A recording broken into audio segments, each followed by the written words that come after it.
Hello friends, book insider पर आप सभी का स्वागत है। आज हम बात करने वाले हैं the art of risk by Richard Harris book के बारे में। शुभम एक छोटा सा शहर में रहने वाला, अपने काम में उलझा हुआ एक आम इंसान था। हर दिन ऑफिस जाना, शाम को घर लौटना और वीकेंड्स पर कुछ बहुत मौज मस्ती करना, यही उसकी जिंदगी थी। लेकिन कहीं ना कहीं वो खुद को खोया हुआ महसूस करता था। एक मोनोटनी थी उसकी लाइफ में। एक दिन शुभम की नजर एक बुक स्टोर के बाहर रखी किताबों के ढेर पर पड़ी। उसकी आदत थी कि हर बार नए साल पर खुद से कोई ना कोई रेजोल्यूशन लेता था, और इस बार उसने तय किया था कि वो अपनी लाइफ में कुछ एडवेंचरस करेगा। लेकिन एडवेंचर कैसे लाना है, ये उसे नहीं पता था। उसने किताबों पर नजर दौड़ाई। एक किताब का टाइटल उसे तुरंत अट्रैक्ट कर गया, the art of risk, what we can learn from the world's leading risk takers. उसने किताब उठाई और कुछ पलटकर पढ़ने लगा। पहले कुछ पन्ने पढ़ने के बाद ही उसने तय कर लिया कि ये किताब उसे खरीदनी है। किताब को खरीदकर वो उसी शाम अपने कमरे में आराम से बैठ गया। उसने टीवी बंद किया, फोन को साइलेंट मोड पर डाला और किताब पढ़ना शुरू किया। पहले चैप्टर का टाइटल था embrace carefully managed risks. Shubham ने सोचा, यार ये क्या बोरिंग सा टॉपिक है, रिस्क के बारे में क्या खास सीखना है। लेकिन फिर भी उसने पढ़ना जारी रखा। धीरे धीरे हैरिस के शब्दों ने उसे अपनी ओर खींचना शुरू कर दिया। लेखक ने लिखा था कि रिस्क लेने का मतलब ये नहीं कि आप अपनी लाइफ को बेवजह खतरे में डाल दें। असली रिस्क टेकर्स वो होते हैं जो हर रिस्क को पहले एनालाइज करते हैं। वो सोचते हैं कि वर्स्ट केस सिनारियो क्या हो सकता है और उससे बचने के लिए कौन कौन से स्टेप्स लिए जा सकते हैं। शुभम को अचानक याद आया कि एक बार कॉलेज के दिनों में उसके दोस्तों ने उसे बंजी जंपिंग के लिए बुलाया था। वो डर के मारे नहीं गया था, लेकिन उसका दोस्त अर्जुन गया था और उसने बाद में बताया था कि बंजी जंपिंग कंपनी ने पहले से हर तरह की सेफ्टी मेजर्स तैयार कर रखी थी। उस वक्त शुभम ने सोचा था कि अर्जुन पागल है, लेकिन अब वो समझ रहा था कि अर्जुन रेकलेस नहीं था, उसने कैलकुलेटेड रिस्क लिया था। शुभम को किताब पढ़ते पढ़ते ऐसा लगने लगा जैसे ये हैरिस उससे सीधा बात कर रहा हो। वो कह रहा था, शुभम, तुम अपनी लाइफ में कभी कोई रिस्क लेते ही नहीं हो। तुम हमेशा कंफर्ट जोन में रहते हो। लेकिन क्या तुमने कभी सोचा है कि अगर तुमने कैलकुलेटेड रिस्क लेना शुरू किया तो तुम्हारी लाइफ कितनी बदल सकती है। उसने पढ़ना जारी रखा। किताब में एक कहानी थी एक पर्वतारोही की, जिसने माउंट एवरेस्ट पर चढ़ने की तैयारी की थी। उसने सालों तक ट्रेनिंग की, अपने शरीर को एक्सट्रीम कंडीशंस के लिए तैयार किया और हर कदम पर अपने डिसीजंस को असेस किया। उसने रिस्क लिया, लेकिन वो रिस्क प्लान था। यही वजह थी कि वो सफल हुआ। शुभम ने किताब बंद की और सोचा, क्या मैं भी अपनी लाइफ में ऐसा कुछ कर सकता हूं। उसने अपनी आंखें बंद की और खुद से पूछा कि वो सबसे बड़ा डर क्या है जिसे वो हमेशा अवॉइड करता है। जवाब तुरंत आया, फेलियर। मैं हर चीज इसलिए अवॉइड करता हूं क्योंकि मुझे डर लगता है कि मैं फेल हो जाऊंगा। लेकिन हैरिस तो यही कह रहा है कि फेलियर से डरने के बजाय मुझे उसे एनालाइज करना चाहिए। मुझे सोचना चाहिए कि वर्स्ट केस सिनेरियो क्या हो सकता है। अगर मैं खुद को उसके लिए प्रिपेयर कर लूं तो शायद मैं जीत जाऊं। उसने उसी वक्त फैसला किया कि वो अपनी जिंदगी में एक छोटा लेकिन मीनिंगफुल रिस्क लेगा। लेकिन कौन सा? उसने अपनी डायरी निकाली और उन चीजों की लिस्ट बनानी शुरू की जो वो हमेशा करना चाहता था, लेकिन डर की वजह से कभी कर नहीं पाया। पहली चीज जो उसने लिखी वो थी अपना खुद का बिजनेस शुरू करना। शुभम को हमेशा से फोटोग्राफी का शौक था। वो सोचता था कि अगर वो फ्रीलांस फोटोग्राफर बने तो उसकी क्रिएटिविटी को एक नई उड़ान मिलेगी। लेकिन फिर उसके मन में सवाल आता, अगर क्लाइंट ना मिले तो, अगर मैं फेल हो गया तो, अगर मैं पैसे नहीं कमा पाया तो। लेकिन इस बार शुभम ने कुछ अलग किया। उसने अपनी लिस्ट के नीचे लिखा, what's the worst that could happen. उसने अपने वर्स्ट फियर्स लिखे। 1, क्लाइंट्स नहीं मिलेंगे। 2, फाइनेंशियली स्ट्रगल करना पड़ेगा। 3, लोग मजाक उड़ाएंगे। और फिर उसने हर फियर को एड्रेस करना शुरू किया। उसने सोचा, अगर क्लाइंट्स नहीं मिलेंगे तो मैं शुरुआत में अपने दोस्तों और परिवार के लिए फ्री में शूट्स कर सकता हूं, इससे मेरा पोर्टफोलियो बनेगा। अगर फाइनेंशियल स्ट्रगल होगा तो मैं पार्ट टाइम जॉब कर सकता हूं, और लोग मजाक उड़ाएंगे तो उन्हें करने दो। मेरी लाइफ मेरे लिए है, उनके लिए नहीं। अब तक जो बातें सिर्फ उसकी सोच में थी, वो पहली बार एक्शंस में बदलने लगी। अगले दिन उसने अपनी सेविंग्स से एक डिसेंट कैमरा खरीदा। वो कुछ डर रहा था, लेकिन हैरिस के शब्द उसे मोटिवेट कर रहे थे। Confidence comes from preparation. उसने अपने शहर के एक छोटे से गार्डन में जाकर प्रैक्टिस शुरू की। उसने नेचर शॉट्स ली, बच्चों की कैंडिड फोटोज खींची और धीरे धीरे उसे लगा कि फोटोग्राफी उसकी कॉलिंग है। कुछ हफ्तों बाद उसके एक दोस्त की शादी थी। दोस्त ने कैजुअली कहा, शुभम, हमारे शादी के फोटोग्राफर ने लास्ट मिनट पर मना कर दिया, क्या तुम हमारी कुछ पिक्चर्स ले सकते हो? शुभम ने एक पल के लिए सोचा कि मना कर दूं, लेकिन फिर उसने हैरिस की किताब का पहला लेसन याद किया, केयरफुली मैनेज्ड रिस्क्स को स्वीकार करें। उसने खुद से कहा, तैयारी मैंने की है, वर्स्ट केस सिनेरियो क्या है? अगर फोटोज अच्छी नहीं आई तो ये लोग मुझ पर चिल्लाएंगे, लेकिन कम से कम मुझे एक मौका मिलेगा सीखने का। हाँ कहा और पूरे शादी में फोटोग्राफी की। जब उसने फोटोज एडिट करके दोस्त को भेजी तो उनका रिस्पॉन्स अनएक्सपेक्टेड था। दोस्त ने कहा, शुभम, ये तो कमाल की है, तुमने प्रोफेशनल्स को भी पीछे छोड़ दिया। उस दिन शुभम को एहसास हुआ कि रिस्क लेने का मतलब अपनी लाइफ को खतरे में डालना नहीं है। इसका मतलब है अपने डर को फेस करना और प्लानिंग और तैयारी के साथ उसे कॉन्कर करना। कहानी यही खत्म नहीं होती, ये तो बस शुरुआत थी। शुभम के मन में अब कई नए सवाल और सपने थे और किताब का अगला चैप्टर उसे और भी ज्यादा इंस्पायर करने वाला था। शुभम के लिए अब वो किताब महज एक किताब नहीं रही थी, वो एक साथी बन चुकी थी जो उसे हर नए कदम के लिए गाइड कर रही थी। पहले लेसन से मिले कॉन्फिडेंस ने उसकी लाइफ में एक नई एनर्जी भर दी थी। अब वो हर दिन उस किताब के नए पन्ने पलटने के लिए एक्साइटेड रहता था। एक शाम जब शुभम ने खाना खाकर किताब खोली तो उसकी नजर दूसरे लेसन पर पड़ी, the importance of resilience.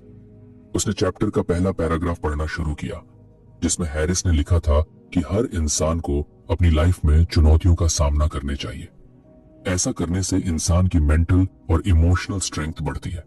Shubham ने कुछ सोचा, उसे लगा कि शायद ये लेसन उससे उतना रिलेटेबल नहीं होगा।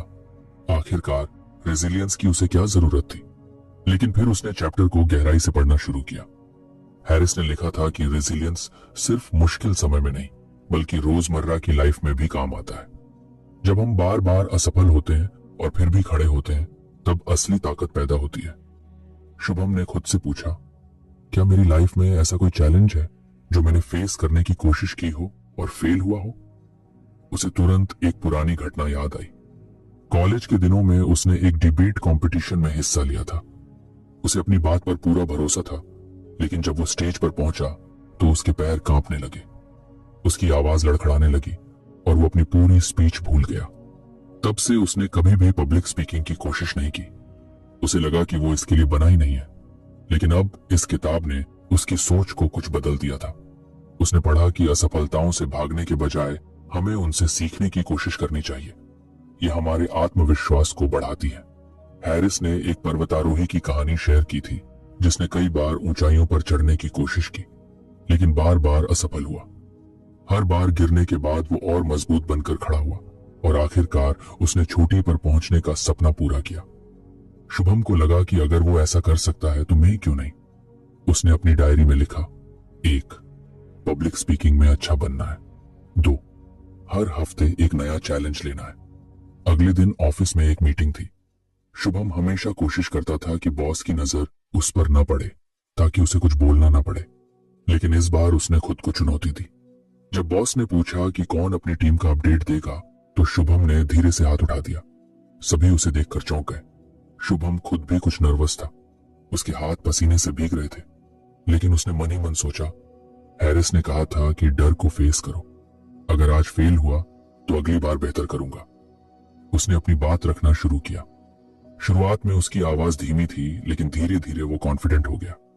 जब उसने खत्म किया तो बॉस ने मुस्कुराते हुए कहा, good job Shubham, that was clear and precise. उस दिन उसने पहली बार महसूस किया कि असफलता का डर अक्सर हमारी कल्पना में ही ज्यादा बड़ा होता है। असल में जब हम खुद को उस डर का सामना करने देते हैं तो वो इतना मुश्किल नहीं लगता। किताब में हैरिस ने रेजिलियंस को एक मसल की तरह बताया था। अगर आप इसे बार बार इस्तेमाल करेंगे तो ये और मजबूत होगा। शुभम ने इस एनालॉजी को दिल से समझ लिया था। उसने खुद को छोटे छोटे चैलेंजेस देना शुरू किया। एक दिन उसके दोस्त अर्जुन ने उसे ट्रैकिंग के लिए बुलाया। शुभम को ऊंचाइयों से डर लगता था। पहले उसने मना करना चाहा, लेकिन फिर उसे हैरिस की बात याद आई। कंफर्ट जोन्स हमें कमजोर बनाते हैं। बाहर निकलो और अपनी ताकत को पहचानो। शुभम ने अर्जुन के साथ ट्रैकिंग पर जाने का फैसला किया। ट्रैक का रास्ता आसान नहीं था। कहीं पर खड़ी चढ़ाई थी तो कहीं पत्थरों से भरा हुआ संकरा रास्ता। एक जगह आकर उसका डर हावी होने लगा। उसके पैर कांप रहे थे और उसे लग रहा था कि वो गिर जाएगा। लेकिन तभी अर्जुन ने उसे समझाया, देख, अगर गिरने का डर है तो बस एक एक कदम पर फोकस कर। पूरी ऊंचाई मत देख, बस अगले कदम पर ध्यान दे। ये सुनकर शुभम ने धीरे धीरे चढ़ाई शुरू की। हर कदम पर उसका डर कुछ कम होता गया। जब वो ऊपर पहुंचा और चारों तरफ का नजारा देखा तो उसे ऐसा लगा जैसे उसने अपने डर को पीछे छोड़ दिया हो। ट्रैक से वापस आते वक्त उसे महसूस हुआ कि रेजिलियंस का मतलब सिर्फ फिजिकल स्ट्रेंथ नहीं, बल्कि मेंटल स्ट्रेंथ भी है। अगर उसने बीच रास्ते में हार मान ली होती तो वो कभी भी उस खूबसूरत नजारे को नहीं देख पाता। अब शुभम की सोच बदल चुकी थी। वो हर छोटी या बड़ी चुनौती को एक अपॉर्चुनिटी की तरह देखने लगा। उसने अपनी फोटोग्राफी को और सीरियसली लेना शुरू कर दिया। कुछ लोग उसके काम की तारीफ करते थे तो कुछ उसकी आलोचना करते थे। पहले वो आलोचना से परेशान हो जाता था, लेकिन अब वो इसे एक सीखने का मौका मानता था। कुछ महीनों बाद एक बड़ा फोटोग्राफी कॉन्टेस्ट हुआ। शुभम को लगा कि ये उसके लिए एक बेहतरीन मौका हो सकता है, लेकिन कंपटीशन में नामी फोटोग्राफर्स हिस्सा ले रहे थे। उसे लगा कि वो शायद उनके सामने टिक नहीं पाएगा। लेकिन फिर उसे हैरिस की किताब का दूसरा लेसन याद आया। सबसे बुरा यही होगा कि मेरा नाम लिस्ट में नहीं आएगा, लेकिन मैं जो सीखूंगा वो मुझे और आगे बढ़ाएगा। शुभम ने अपनी सबसे बेहतरीन फोटो भेजी। जब रिजल्ट आया तो उसका नाम विनर्स की लिस्ट में नहीं था। उसे कुछ निराशा हुई, लेकिन उसने हार मानने के बजाय उस कंपटीशन के जजों का फीडबैक मांगा। जब फीडबैक मिला तो उसने देखा कि उसकी फोटो में लाइटिंग और कॉम्पोजिशन में सुधार की जरूरत थी। उसने उसी दिन से उन चीजों पर काम करना शुरू किया। हर दिन प्रैक्टिस की। उसने छोटे छोटे लोकल इवेंट्स की फोटोग्राफी शुरू की और हर बार बेहतर होने की कोशिश की। किताब का ये लेसन अब उसकी जिंदगी का हिस्सा बन चुका था। उसने महसूस किया कि रेजिलियंस सिर्फ बड़ी असफलताओं के लिए नहीं, बल्कि हर रोज की छोटी छोटी चुनौतियों के लिए भी जरूरी है। कहानी अब यहां तक पहुंच चुकी थी कि शुभम हर दिन एक बेहतर वर्जन बनने की कोशिश कर रहा था। लेकिन हैरिस की किताब के बाकी लेसन्स भी उसे कुछ और सिखाने वाले थे। शुभम की लाइफ में अब जैसे एक नया अध्याय खुल चुका था।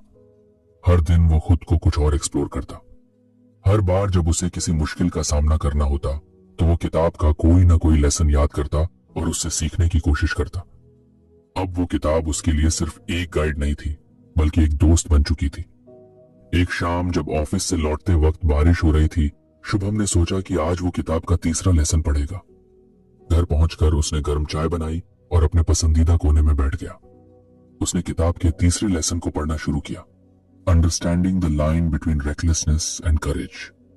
पहले पैराग्राफ में ही हैरिस ने एक सवाल पूछा था, क्या आपने कभी सोचा है कि आपकी लाइफ में ऐसी कौन सी चीजें हैं जिन्हें आप बिना सोचे समझे कर देते हैं, और कौन सी चीजें हैं जो आप डर की वजह से कभी करने की हिम्मत नहीं जुटा पाते। शुभम को यह सवाल काफी इंट्रीगिंग लगा। उसने खुद से पूछा, क्या मैं कभी रेकलेस रहा हूं, या फिर मैं हमेशा इतना कॉशियस रहता हूं कि करेज दिखाने का मौका ही नहीं देता। हैरिस ने लिखा था कि करेज और रेकलेसनेस के बीच बहुत बारीक रेखा होती है। कई बार हम दूसरों के एक्शंस को रेकलेस मान लेते हैं, जबकि उनके लिए वो कैलकुलेटेड रिस्क्स होते हैं। ये सब इंसान के माइंडसेट और प्रिपरेशन पर निर्भर करता है। शुभम को अचानक अपने दोस्त अर्जुन की याद आई। अर्जुन वही था जिसने उसे ट्रैकिंग पर ले जाने की जिद की थी।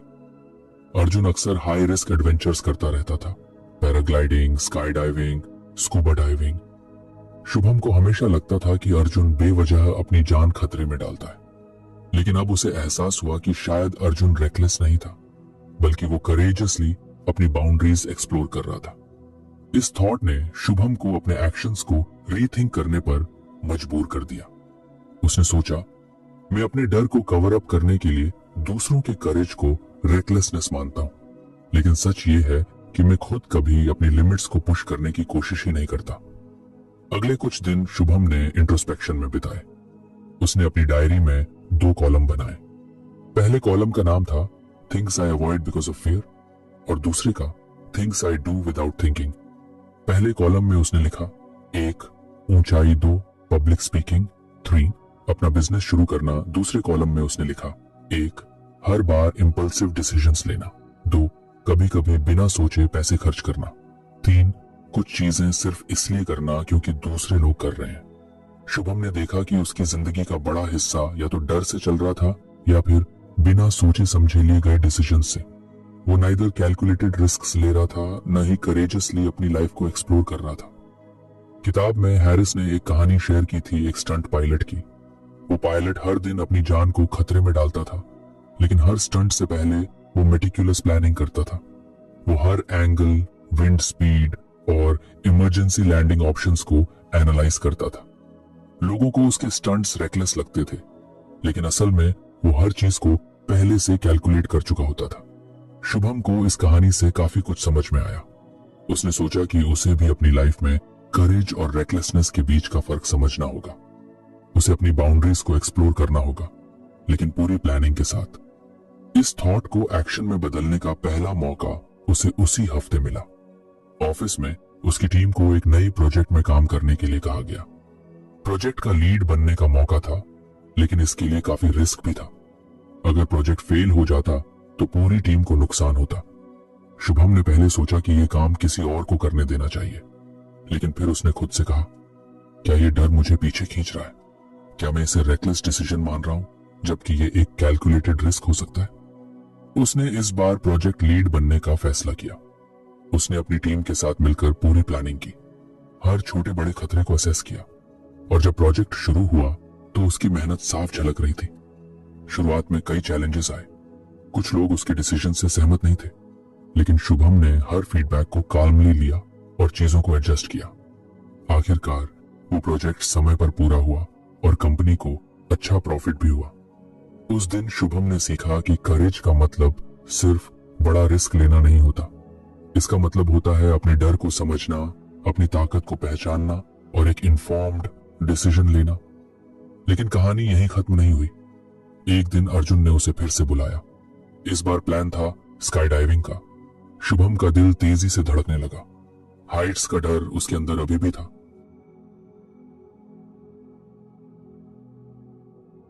लेकिन इस बार वो पीछे हटने वाला नहीं था। उसने अर्जुन से पूछा, स्काई डाइविंग करते वक्त तुम क्या सोचते हो? क्या तुम्हें डर नहीं लगता?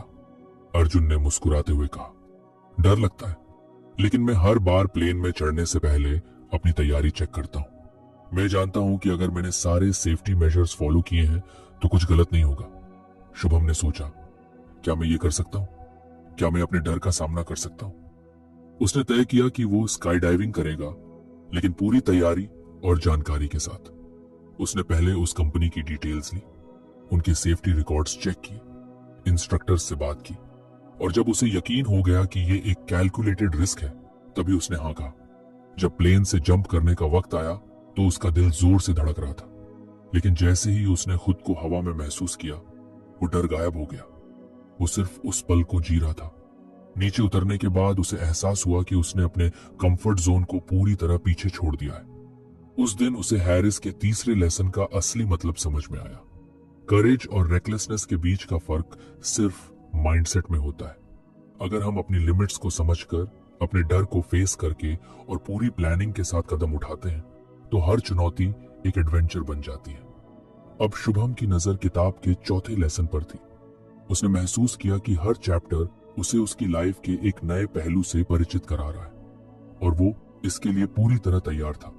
शुभम अब पूरी तरह से इस किताब के लेसन्स को अपनी लाइफ में उतारने में जुटा हुआ था। हर नया चैप्टर उसे ऐसा महसूस कराता जैसे ये किताब खास उसी के लिए लिखी गई हो। उसने सीखा था कि रेजिलियंस कैसे बनानी है, करेज और रेकलेसनेस के बीच का फर्क क्या है, और अब बारी थी अगले लेसन की, लर्निंग फ्रॉम फेलियर। उसने किताब का अगला पन्ना खोला और पढ़ना शुरू किया। हैरिस ने लिखा था, failure isn't the opposite of success, it's a stepping stone toward it. If you are not failing occasionally, you are probably not challenging yourself enough. ये लाइनें पढ़कर शुभम को गहरी सोच में डाल दिया। उसने खुद से पूछा, क्या मैं अपनी असफलताओं को स्टेपिंग स्टोन मानता हूं, या मैं उनसे भागने की कोशिश करता हूं? उसके दिमाग में सबसे पहले वही पुरानी डिबेट प्रतियोगिता की यादें ताजा हो गई। जब उसकी हार ने उसे इतना तोड़ दिया था कि उसने कभी दोबारा मंच पर कदम रखने की कोशिश ही नहीं की। और फिर उसने फोटोग्राफी कंपटीशन की याद की, जहां हारने के बाद उसने फीडबैक लिया और अपने स्किल्स को बेहतर किया। हैरिस ने लिखा था कि फेलियर से भागने के बजाय हमें उससे सीखने की कोशिश करनी चाहिए। हर सेटबैक हमें कुछ न कुछ सिखाने के लिए होता है। सबसे बड़े रिस्क टेकर्स ने अपनी असफलताओं से ही अपने कौशल को निखारा है। शुभम ने सोचा कि उसे अपनी असफलताओं को एनालाइज करना शुरू करना चाहिए। उसने अपनी डायरी उठाई और लिखा, 1. फेलियर, डिबेट प्रतियोगिता में हार। लेसन लर्न्ड, तैयारी में कमी और नर्वसनेस से कैसे निपटना है। 2. फेलियर, पहला फोटोग्राफी कंपटीशन हारना। लेसन लर्न्ड, लाइटिंग और कॉम्पोजिशन में सुधार करना। उसने सोचा कि जब भी कोई असफलता हो तो उसे सिर्फ एक हार के रूप में नहीं देखना चाहिए, बल्कि एक अनुभव के रूप में देखना चाहिए। कुछ दिनों बाद ऑफिस में एक बड़ी प्रेजेंटेशन थी। शुभम को इसे तैयार करने और डिलीवर करने की जिम्मेदारी मिली। उसने पहले बहुत मेहनत से स्लाइड्स बनाई और अपने पॉइंट्स को ऑर्गेनाइज किया, लेकिन प्रेजेंटेशन के दिन प्रोजेक्टर में कुछ गड़बड़ी हो गई और आधी स्लाइड्स प्रॉपर्ली डिस्प्ले नहीं हुई। इसने शुभम की रिदम बिगाड़ दी और उसका कॉन्फिडेंस भी हिल गया।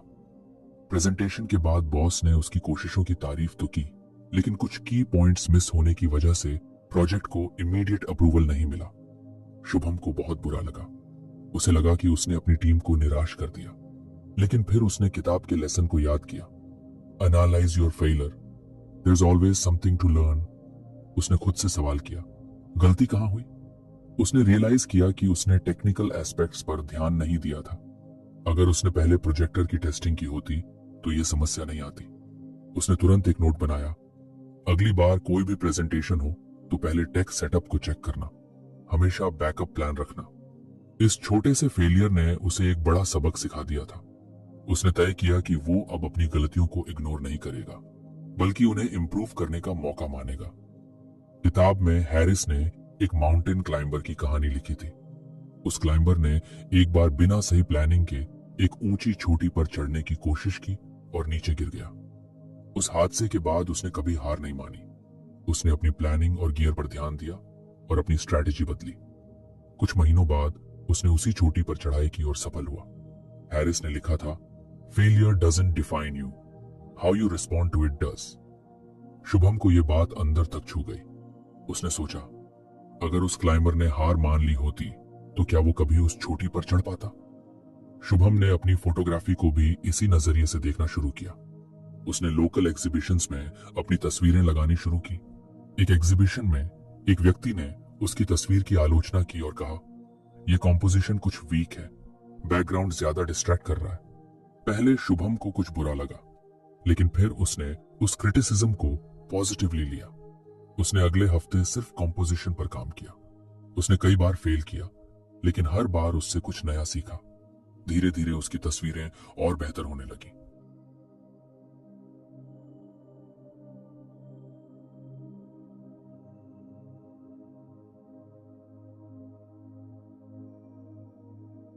एक दिन अर्जुन फिर से उसके पास आया। इस बार उसने शुभम को एक साइकिलिंग मैराथन में भाग लेने के लिए कहा। 100 किलोमीटर का रास्ता था और शुभम को साइकिलिंग का ज्यादा अनुभव नहीं था। उसे डर लग रहा था कि वो शायद ये चैलेंज पूरा नहीं कर पाएगा, लेकिन उसने सोचा, अगर मैं फेल हुआ तो क्या, कम से कम मुझे अपनी लिमिट्स का पता चलेगा और मैं अगली बार बेहतर कर पाऊंगा। उसने मैराथन में भाग लेने का फैसला किया। मार्ग काफी कठिन था। बीच में शुभम को लगा कि वो शायद फिनिश लाइन तक नहीं पहुंच पाएगा, लेकिन उसने अपने आप से कहा, यह फेलियर नहीं है, ये एक प्रोसेस है। हर पेडल मुझे कुछ और मजबूत बना रहा है। वो मैराथन पूरा तो नहीं कर पाया, लेकिन उसने 75 किलोमीटर का सफर तय किया। उसके घुटने दर्द कर रहे थे, लेकिन उसका दिल गर्व से भरा हुआ था। उसने अर्जुन से कहा, मैं भले ही आज फिनिश लाइन तक नहीं पहुंचा, लेकिन अगली बार जरूर पहुंचूंगा। आज मैंने सीखा कि मेरे एंड्योरेंस को इंप्रूव करने की जरूरत है। हैरिस ने किताब में लिखा था, the most successful people aren't afraid to fail, they are afraid of not trying at all. ये बात शुभम के दिल में बस गई। उसने तय कर लिया कि वो हर असफलता को एक मौका मानेगा, जिससे वो और बेहतर बन सके। कुछ महीनों बाद उसने फोटोग्राफी का एक बड़ा कंपटीशन फिर से ज्वाइन किया। इस बार उसकी तस्वीरों को एडमायर किया गया और उसे तीसरा स्थान मिला। ये उसकी पहली बड़ी जीत थी, लेकिन शुभम जानता था कि ये जीत उसकी असफलताओं की वजह से ही मुमकिन हो पाई है। अगर उसने हार मान ली होती तो शायद वो यहां तक नहीं पहुंच पाता। शुभम की कहानी अब वहां पहुंच चुकी थी जहां फेलियर उसका डर नहीं बल्कि उसका मेंटोर बन चुका था। लेकिन हैरिस की किताब में अभी और भी कई लेसन्स थे और शुभम जानता था कि वो हर एक से कुछ नया सीखने वाला था। शुभम के जीवन में अब किताब द आर्ट ऑफ रिस्क न सिर्फ एक पढ़ाई का साधन थी बल्कि उसकी जिंदगी बदलने वाली गाइड बन चुकी थी। हर नया लेसन उसे उसकी लाइफ के किसी न किसी हिस्से को समझने और सुधारने का मौका देता था। अब वह किताब के अगले अध्याय पर आया जिसका शीर्षक था the value of community and shared experiences. इस अध्याय की शुरुआत एक पंक्ति से होती थी जो शुभम को सीधे दिल में लगी। कोई अकेले सफल नहीं होता। बिहाइंड एवरी ग्रेट एडवेंचरर और risk taker is a strong community that lifts them up. Shubham ने गहरी सांस ली और सोचा, क्या मेरी जिंदगी में ऐसी कोई कम्युनिटी है? क्या मेरे पास ऐसे लोग हैं जो मुझे सपोर्ट करते हैं, जिनसे मैं सीख सकता हूं? किताब में हैरिस ने कई रिस्क टेकर्स की कहानियां साझा की थी जिन्होंने अपने अनुभव साझा करके न केवल दूसरों की मदद की बल्कि खुद को भी बेहतर बनाया। उनमें से एक कहानी एक रॉक क्लाइंबर की थी जो हमेशा अकेले क्लाइंब्स करता था, लेकिन एक बार उसने देखा कि उसकी एक साथी क्लाइंबर जो कम एक्सपीरियंस्ड थी उसे देखकर बेहतर बन रही थी। उन्होंने मिलकर क्लाइंबिंग की और एक दूसरे से सीखते हुए एक बड़ी चोटी पर चढ़ने में कामयाबी हासिल की। शुभम को यह कहानी बहुत रिलेटेबल लगी। उसने महसूस किया कि वह हमेशा अपने चैलेंजेस अकेले ही फेस करने की कोशिश करता है, चाहे वो ऑफिस की समस्या हो, फोटोग्राफी का कोई प्रोजेक्ट हो या लाइफ के किसी और पहलू का डर। उसे एहसास हुआ कि शायद वह दूसरों की मदद लेने से कतराता है। उस दिन उसने तय किया कि अब वह अपने आसपास के लोगों से जुड़ने की कोशिश करेगा। उसने अपने फोटोग्राफी ग्रुप में ज्यादा एक्टिवली पार्टिसिपेट करना शुरू किया। वहां उसने कई नए लोगों से मुलाकात की जिनके पास अलग अलग पर्सपेक्टिव्स और टेक्निक्स थी। एक दिन उस ग्रुप ने एक आउटडोर फोटोग्राफी ट्रिप प्लान किया। ये एक अबैंडन्ड विलेज में जाना था जहां लाइट और शैडो का खेल काफी चैलेंजिंग था। पहले शुभम को लगा कि वह अकेले ही इस ट्रिप पर जाएगा और अपनी तस्वीरें क्लिक करेगा, लेकिन उसने खुद से कहा, अगर मैं दूसरों के साथ रहूंगा तो शायद कुछ नया सीखने को मिलेगा। वहां पहुंचने के बाद शुभम ने देखा कि हर फोटोग्राफर का अपना एक अलग तरीका था। कोई कॉम्पोजिशन पर ध्यान दे रहा था तो कोई सिर्फ ब्लैक एंड व्हाइट शॉट्स ले रहा था। शुभम ने उनसे बात की और उनकी टेक्निक्स को ऑब्जर्व किया। उसने महसूस किया कि उनके साथ काम करने से उसकी खुद की सोच और फोटोग्राफी स्टाइल में काफी सुधार हो सकता है। उस दिन एक सीनियर फोटोग्राफर ने उसे एक छोटी सी सलाह दी। कभी कभी तस्वीर में इम्परफेक्शन ही उसे खास बनाती है। हर बार सिमेट्री या परफेक्शन के पीछे मत भागो। यह सुनकर शुभम के दिमाग में एक नया पर्सपेक्टिव आया। उसने उस दिन कुछ इम्परफेक्ट लेकिन पावरफुल तस्वीरें क्लिक की जो बाद में काफी सराही गई। हैरिस ने किताब में लिखा था, a community isn't just a safety net, it's a source of inspiration and growth. ये लाइन शुभम के दिमाग में बार बार गूंज रही थी। उसने महसूस किया कि उसकी लाइफ में सिर्फ प्रोफेशनल कम्युनिटी ही नहीं बल्कि पर्सनल सपोर्ट सिस्टम भी जरूरी है। उसने अपने दोस्तों के साथ ज्यादा वक्त बिताना शुरू किया। अर्जुन के साथ उसने अपने डर और फेलियर्स पर खुलकर बात की। अर्जुन ने उसे अपनी कुछ असफलताओं के बारे में बताया और कहा, शुभम, तुम्हें पता है मैं भी हर बार सक्सेसफुल नहीं होता, लेकिन जब मेरे पास मेरे दोस्तों का सपोर्ट होता है तो हर फेलियर मुझे कम दर्द देता है। शुभम ने सोचा कि वह हमेशा अपनी समस्याओं को अकेले ही हल करने की कोशिश करता रहा, लेकिन शायद ये वक्त था कि वह दूसरों को अपनी लाइफ में शामिल करे। कुछ हफ्तों बाद ऑफिस में एक नया प्रोजेक्ट आया। ये एक कोलैबोरेटिव प्रोजेक्ट था जिसमें कई डिपार्टमेंट्स को साथ मिलकर काम करना था। शुभम को इसमें टीम का हिस्सा बनाया गया। पहले वह कुछ हेजिटेंट था क्योंकि वह अक्सर सोलो काम करने का आदी था, लेकिन इस बार उसने कॉन्शियसली टीम में घुलने मिलने की कोशिश की। उसने महसूस किया कि हर कोई अपनी अपनी स्ट्रेंथ लेकर आया था। कोई नंबर्स में अच्छा था तो कोई क्रिएटिव आइडियाज में।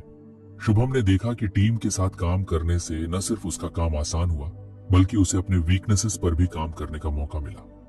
प्रोजेक्ट खत्म होने के बाद शुभम को बॉस ने बुलाकर कहा, इस बार टीम वर्क की वजह से हमारा प्रोजेक्ट इतना स्मूथ चला। शुभम, तुमने टीम को जोड़े रखने में अहम भूमिका निभाई। उसने महसूस किया कि अकेले काम करना उसे शायद इतना प्रोडक्टिव और इम्पैक्टफुल नहीं बना पाता। किताब में हैरिस ने एक और महत्वपूर्ण बात कही थी, shared experiences create stronger bonds. Shubham ने इसे अपनी लाइफ में अप्लाई करने का फैसला किया। उसने अर्जुन के साथ वीकेंड ट्रैक्स शुरू किए। उनके साथ और लोग भी जुड़ने लगे। हर ट्रैक पर कोई ना कोई नई समस्या आती जिसे वे मिलकर हल करते। एक बार वे एक कठिन रास्ते पर फंस गए। बारिश शुरू हो गई थी और उन्हें नहीं पता था कि आगे का रास्ता कैसे तय करना है। अर्जुन ने सबको काल्म किया और टीम के साथ मिलकर आगे का रास्ता तय किया। उस दिन शुभम ने सीखा कि जब लोग एक साथ आते हैं तो किसी भी मुश्किल का हल निकाला जा सकता है। धीरे धीरे शुभम की जिंदगी में एक बड़ा बदलाव आने लगा। उसने महसूस किया कि वह अब ज्यादा कॉन्फिडेंट, ओपन और कनेक्टेड महसूस कर रहा है। एक दिन जब वह अपने फोटोग्राफी ग्रुप के साथ बैठा था तो किसी ने उससे पूछा, शुभम, तुम्हारी फोटोग्राफी में अब एक अलग डेप्थ क्यों नजर आती है? शुभम ने मुस्कुराकर जवाब दिया, क्योंकि अब मैं अकेले नहीं सीखता, मैं दूसरों के साथ सीखता हूं। उनकी कहानियां, उनके अनुभव मेरी तस्वीरों में झलकते हैं। उस दिन उसे हैरिस के इस लेसन का असली मतलब समझ में आया। कम्युनिटी सिर्फ एक सपोर्ट सिस्टम नहीं होती, ये एक मिरर होती है जो हमें हमारी असली क्षमता दिखाती है। अब शुभम अगले लेसन को पढ़ने के लिए तैयार था। उसे पता था कि यह किताब उसे हर बार एक नई दिशा दिखाएगी और उसकी जिंदगी को और बेहतर बनाएगी। शुभम की जिंदगी अब पूरी तरह से बदल चुकी थी। हर नए दिन के साथ वो खुद को बेहतर और मजबूत महसूस करता था। किताब द आर्ट ऑफ रिस्क का हर लेसन उसकी जिंदगी में नई रोशनी लेकर आ रहा था। हैरिस के अगले lesson the value of community and shared experiences ने उसकी सोच को और गहराई दी। शुभम ने महसूस किया कि हर बार जब वह दूसरों के साथ जुड़ता है, उनकी कहानियों को सुनता है या उनके अनुभवों से सीखता है, तो वह खुद को अधिक समृद्ध और सक्षम पाता है। पहले जो चुनौतियां उसे पहाड़ की तरह लगती थी, अब वे केवल रास्ते के पत्थर बनकर रह गई थी। फोटोग्राफी ग्रुप की उस ट्रिप के बाद उसने हर बार दूसरों के साथ मिलकर काम करने का प्रयास किया। अब वह हर प्रोजेक्ट और हर चैलेंज को शेयर्ड एक्सपीरियंस के रूप में देखता था। उसने सीखा कि एक टीम में हर किसी की ताकत और कमजोरी अलग होती है, और जब लोग अपनी ताकत को मिलाते हैं तो असंभव काम भी मुमकिन हो जाते हैं। ऑफिस में एक बड़ा प्रेजेंटेशन था। इस बार शुभम अकेले नहीं था। उसने अपने सहयोगियों से पहले से ही बातचीत की, फीडबैक लिया और प्रेजेंटेशन के हर पहलू को टीम के साथ मिलकर तैयार किया। जब प्रेजेंटेशन खत्म हुआ तो शुभम को सिर्फ अपने काम की ही नहीं बल्कि पूरी टीम की प्रशंसा मिली। उसने महसूस किया कि एक अकेले इंसान की तुलना में एक पूरी टीम का इम्पैक्ट कहीं ज्यादा होता है। शुभम की पर्सनल लाइफ में भी इस बदलाव का असर दिखने लगा। अर्जुन के साथ वीकेंड ट्रैक्स अब उनकी दोस्ती को और गहरा कर रहे थे। हर ट्रैक पर वे मिलकर छोटी बड़ी समस्याओं का समाधान निकालते।